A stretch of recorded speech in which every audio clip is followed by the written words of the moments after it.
Hello, everyone. I'm Monica Rhodes, and it gives me great pleasure to introduce this video series, Three and a Possible. As we know, histories are often multi-layered, and the name of this show is certainly no exception. If you are a spades player like me, then you know this phrase. This is a phrase we use when we're predicting how many books we have in our hands in order to win the game. It also represents the essence of cultural preservation, which is not just a conversation about the past, but one that concerns the future as well. Three and a Possible is predictive. Through this series, I will be chatting with experts in the preservation space and asking three and possibly four questions in this interview. This is a free flowing discussion, as y'all know, with my community of practice. And I'm very excited to invite my friend Denise Gilmore with the city of Birmingham to join the conversation today. Good morning, Denise. Good morning, Monica. Thank you so much. I'm excited and looking forward to our conversation this morning. Great. Well, let's just jump right into it. Denise, what is the most exciting part about your job in Birmingham and the work that you're leading there? Oh, wow. So recently, of course, this year we celebrated 60 years since the Birmingham 1963 campaign for civil and human rights. So this entire year, we've had a series of programs and events really to help us commemorate, memorialize, and actually show gratitude for those who were on the front line for freedom and front line in the struggle for civil and human rights. And so this year has been a particularly exciting year. So we have celebrated, for example, the reenactment of the Palm Sunday March on 1963, where the three ministers knelt in the street and prayed as the police and firefighters confronted them. We also then did the reenactment of the Children's March, which the children Yeah. they had dogs. The police allowed the dogs to attack the children, and the fire hoses were put upon them, all in their quest for human dignity. And so throughout this year, we have commemorated the Birmingham's 1963 campaign. And of course, the week of September 11th through 15th was really almost a culmination, even though the year continues, but a culmination in what we call Commemoration Week. And we had a series of events and programs with high profile guests, everything from at the Birmingham Museum of Art, we had Dawood Bey, the artist, in a conversation with Dr. Imani Perry from Princeton to talk about the revisiting of the Birmingham project that he had completed in actually 10 years ago. And then, of course, we had a special conference led by Dr. Boyer and Reverend Wilder of the historic Bethel Baptist Church that was entitled There Is a Balm in Gilead, basically acknowledging the trauma that so many of the children and youth and adults from 1963 had never had an opportunity to actually address the trauma that they had carried all these 60 years. Particularly today, when there is an unfortunate either school shooting or something that happens that really impacts children, oftentimes, the schools will immediately, they bring in counselors and they have so many support services. Well, in 1963, after the 16th Street church bombing, the kids went right back to school on Monday and with no conversation about what had happened. And so that conference really gave an opportunity for people to hear from folks who were involved at the time with the protest and the march, and also avenues for today, like how do we move forward? And so, of course, we also had Dr. Eddie Glaude from Princeton University. Oh my gosh, he gave a dynamic, I'm going to say charge, not even a speech, Wow. to the Birmingham community and to everyone in the Birmingham community and to a packed house. And then, of course, on Friday morning at 16th Street Baptist Church, we commemorated the 60th anniversary of the church bombing with none other than Associate Justice Ketanji Brown Jackson as our keynote speaker. And so, needless to say, the church was full. There was overflow in the park, in the institute, and people literally lined up that could not get in.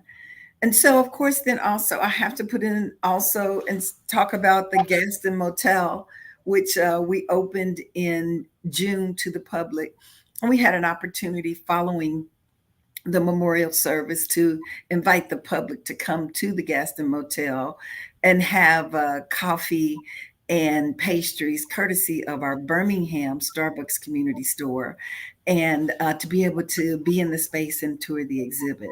So it's been a very exciting year the last 2 weeks, and I didn't even include everything that happened in the last 2 weeks, because after that it continued in Atlanta with a particular workshop from the National Park Service on the civil rights experience. And so we've just had a very full year, and it's been exciting, and just look forward to the opportunity to continue to lift this up for the rest of this year.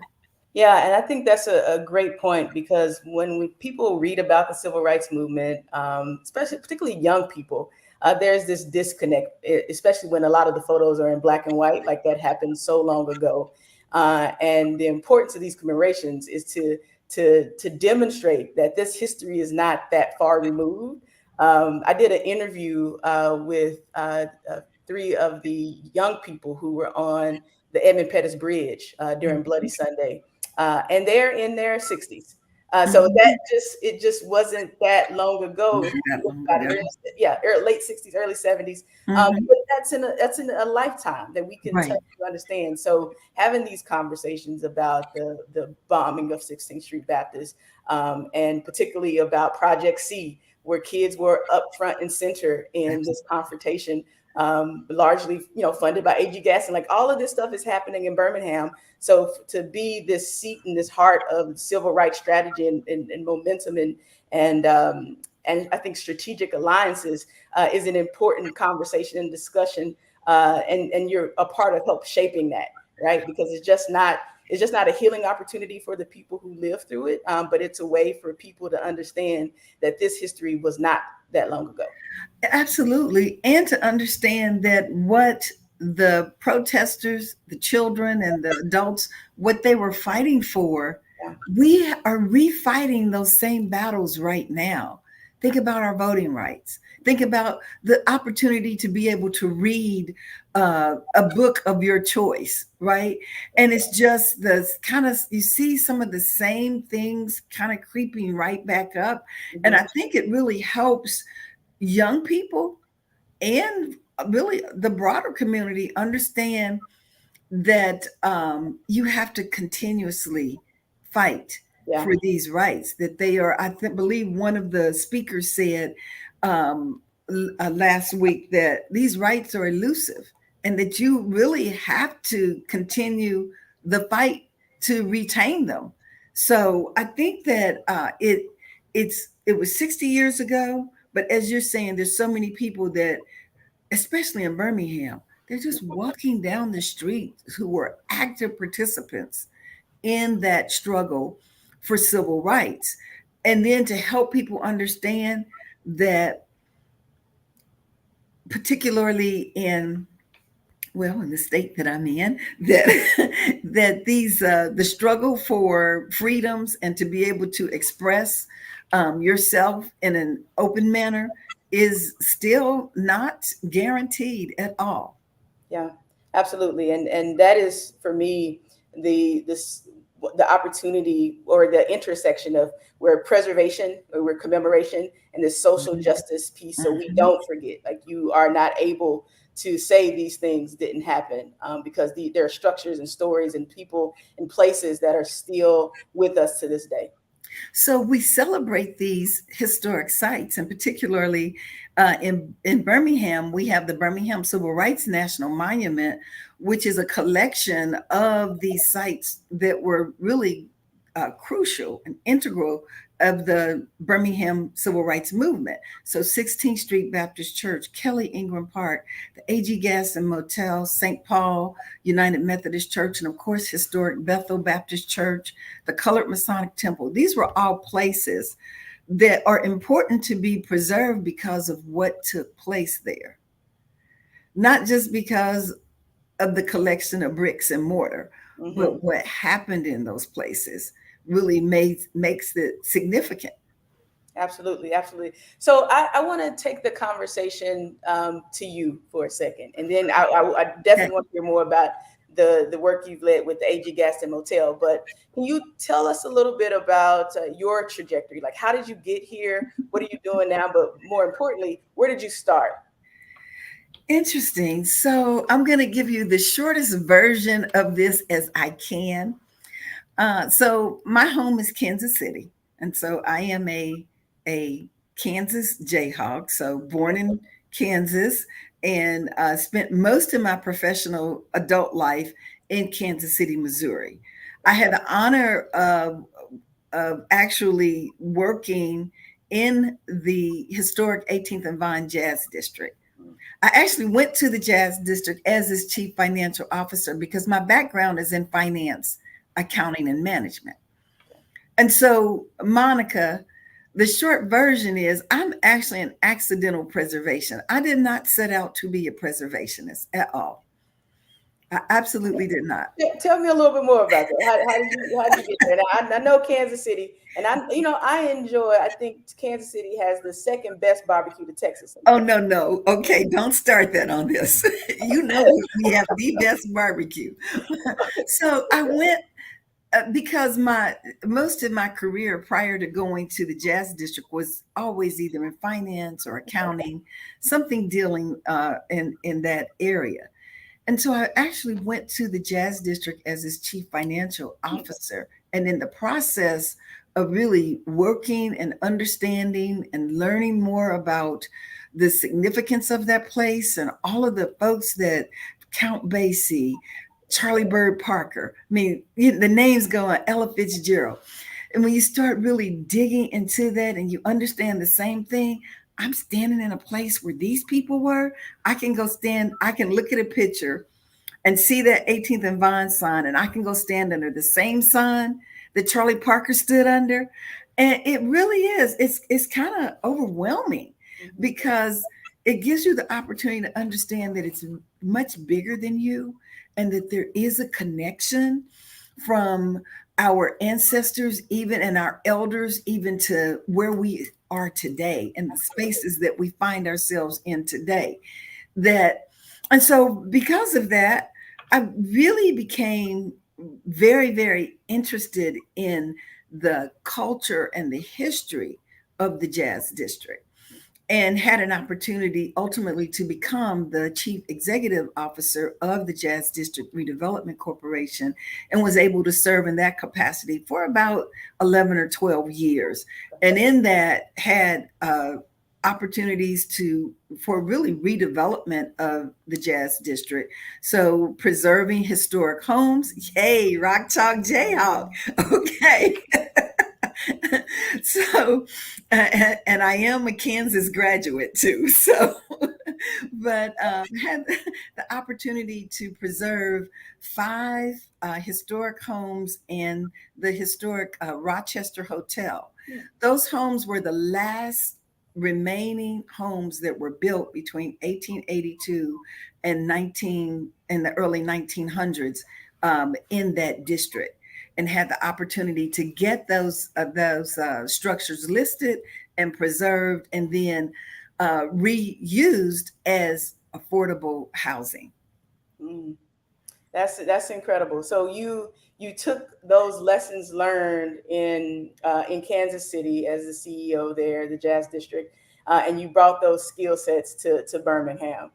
So Yeah, with a little stop along the way at the National Trust for Historic Preservation, where, where we where which we we met. both have spent some time there. But from Kansas City to DC Yeah. and then to Birmingham, and again had the opportunity to answer the call for Mayor Woodfin to help come and stand up the Birmingham Civil Rights National Monument, which had been created in 2017. I came in July of 2018, Okay. and then also to lead the restoration of the AG Gaston Motel. And so that truly has been, I'm going to say, the professional love of being in Birmingham is the restoration of the AG Gaston Motel and being able to stand up the national monument, working with our stakeholders here and bringing our stakeholders together. Yeah. You know, when I was we gonna say, Denise, could you tell us a little bit about like who AG Gaston was, and then the about the work that you led as a part of that restoration? So A.G. Gaston was a man that was born in 1892 in Demopolis, Alabama.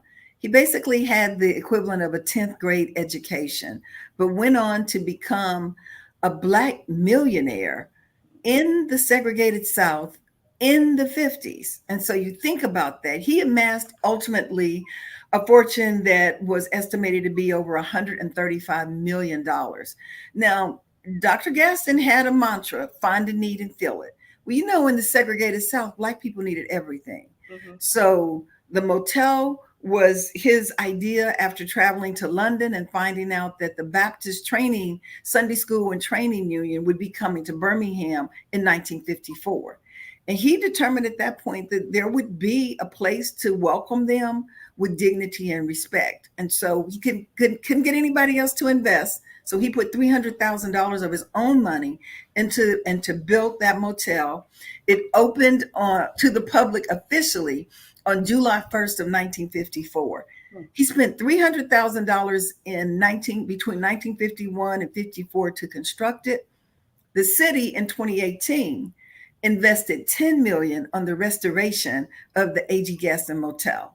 So it is a collaborative partnership between the National Park Service and the city of Birmingham. We had the opportunity to actually, and then you get there's some before and afters. The motel sat vacant for about 30 years and literally deteriorated. Okay. And so over the last 5 years now, we have worked on the restoration. We were also very fortunate that the Mellon Foundation graciously awarded a $1.1 million grant. And so we were able to build the permanent exhibit to Dr. Gaston, and also to build out the coffee shop and a catering kitchen. And so our hope is that people will continue to come and to be able to learn about A.G. Gaston as a person. But then we also know that that site was the critical gathering point during the 1963 campaign, where Dr. King and Reverend Shuttlesworth and A.D. King, they gathered there in room 30, the war room, to actually plan and strategize Project C, which you referred to earlier, Project Confrontation, to tell Bull Connor, we're enough, we're not taking it anymore. And that's where the foot soldiers gathered in the courtyard. And you've seen those historic photos that shows Dr. King leaning over the balcony to speak to the foot soldiers. So it is an honor to be again in these sacred spaces and to understand the connection to our work today and to history and the relevance of the work that we're doing. And actually, most of the time when I set foot on the Gaston Motel, it's not even work. It's really a calling, because Monica, I get chills. And you know, in Alabama, it can feel like 100 degrees. Yeah. I can go there and literally get chills when I look up at room 30 and I Mm-hmm. know that Dr. King and that Reverend Shuttlesworth was in that space trying to determine how we, not just in Alabama, because what happened in Alabama literally changed the world. It Yep. opened up rights for everybody, not just for Black people, but for women, for LGBTQ, for everybody to be treated with dignity and with respect. Yeah. Is the AG Gaston Motel open for visitors now? So that's a very good question. So we are open on Thursday, Friday, and Saturday from 10 to 4 for visitors. Now, we are keeping our fingers crossed that the government doesn't shut down, because, as you know, the National Park Service rangers actually are there to provide, to welcome visitors and to provide interpretive experience for our visitors. So we're keeping our fingers crossed that they will work something out and that the site doesn't close to the public due to the government shutdown. And that place, I mean, I agree. I remember when you were there, you were leading the conversation or this program to dedicate the AG Gaston Motel as a sign. So that went out there, and like, the funders came. Like, everyone was super excited because we knew this was the beginning of something completely transformative for the district. I'll also say there's a personal story. So I had a chance as like a 13-year-old to meet Reverend Fred Shuttlesworth in Mhm. Texas Okay. at a Black History camp that I attended. He came and talked about Project Oh, C. wow. So being able to be a part of the window restoration along with Jim Turner Mhm. as part of the Hope crew to Mhm. restore the home that he lived with his family was a full circle moment. And I Wow. think about that every time I go to Birmingham, how these stories and the people that come along in our lives, like, they stay with us. It's just Absolutely. very cyclical. And so Birmingham Very true. and AG Gaston Motel and just the city in general always has a special place in my heart.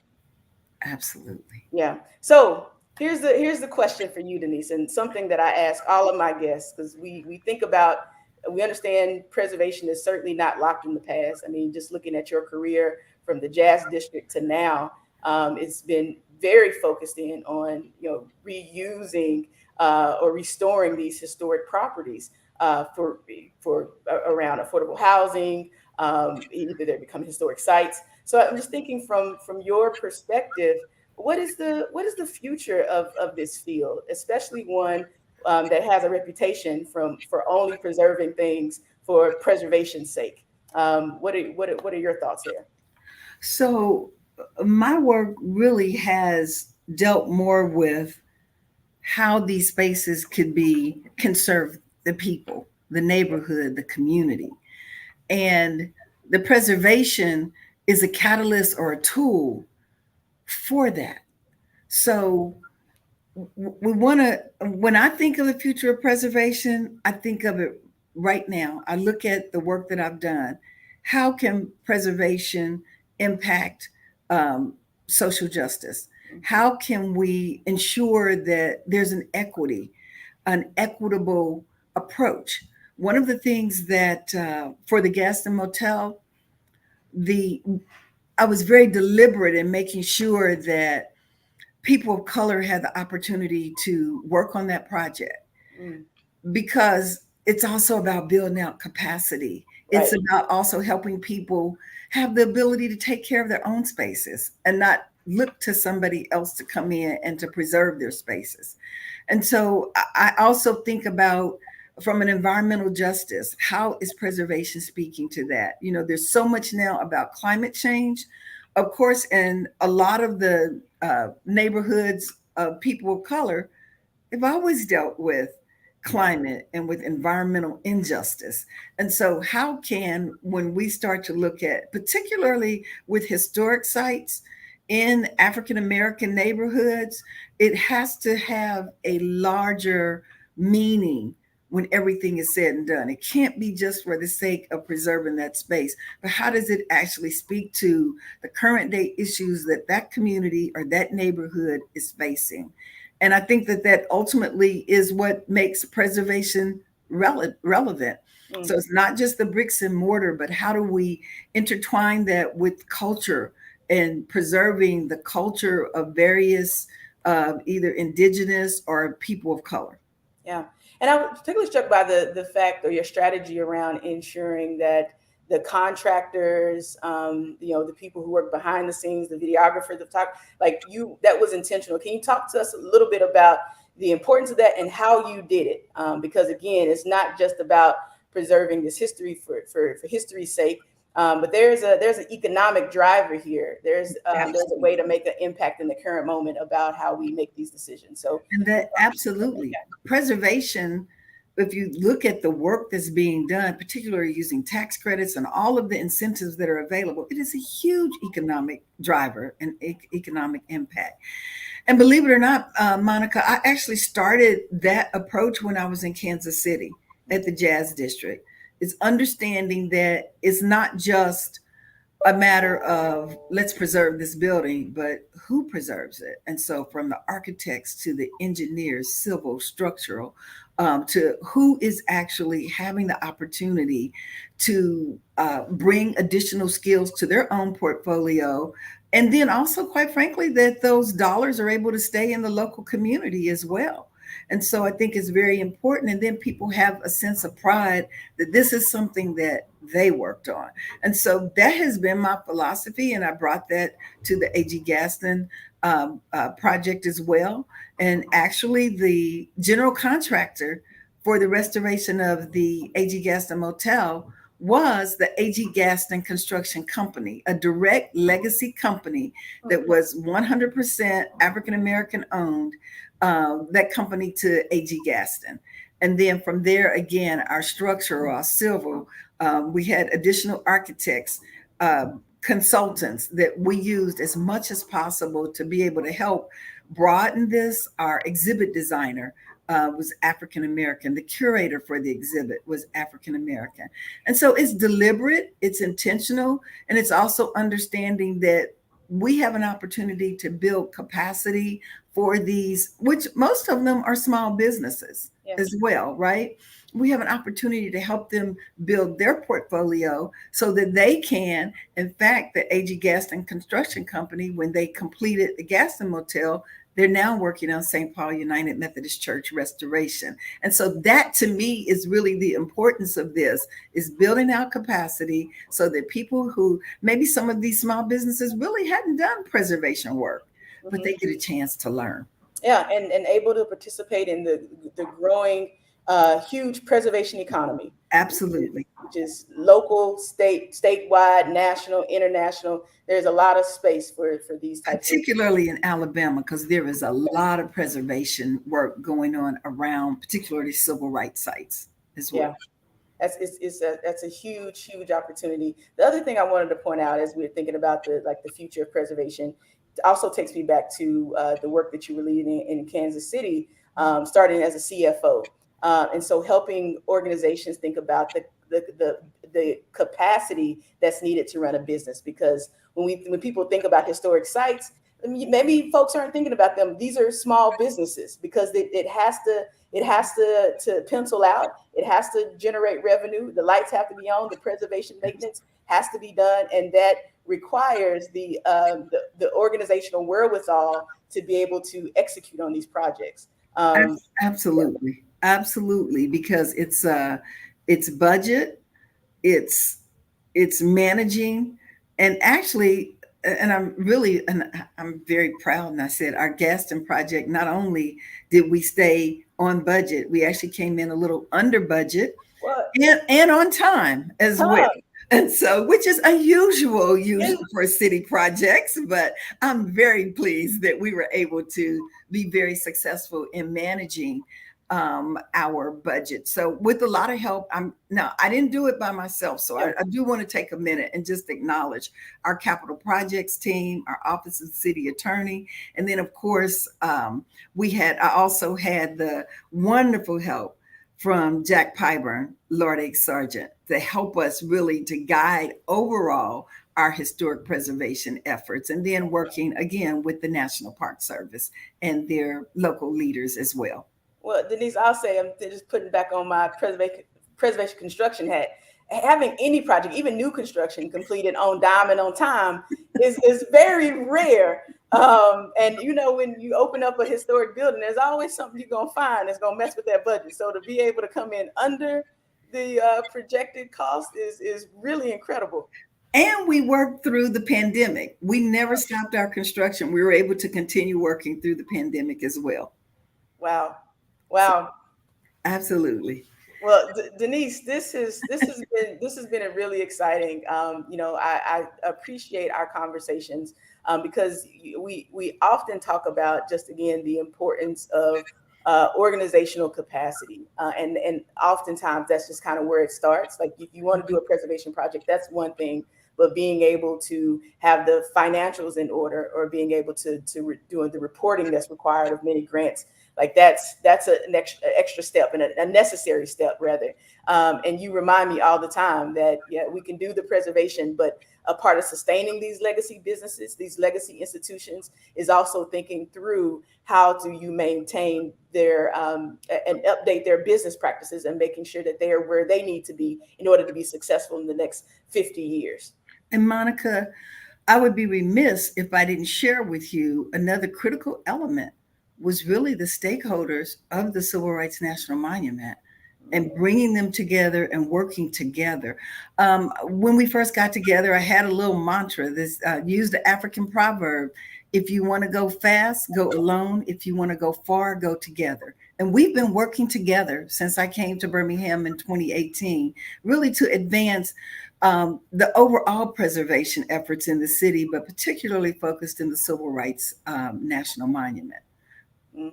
Well, Denise, I thank you for your time. This has been again an important conversation, and I just again want to double click on the fact of how intentional you were both in jazz at the Jazz District in Kansas City and in Birmingham, the AG Gaston Motel, with taking the opportunity to be thoughtful about who gets to benefit from the billion-dollar, multi-billion-dollar industry that is historic preservation.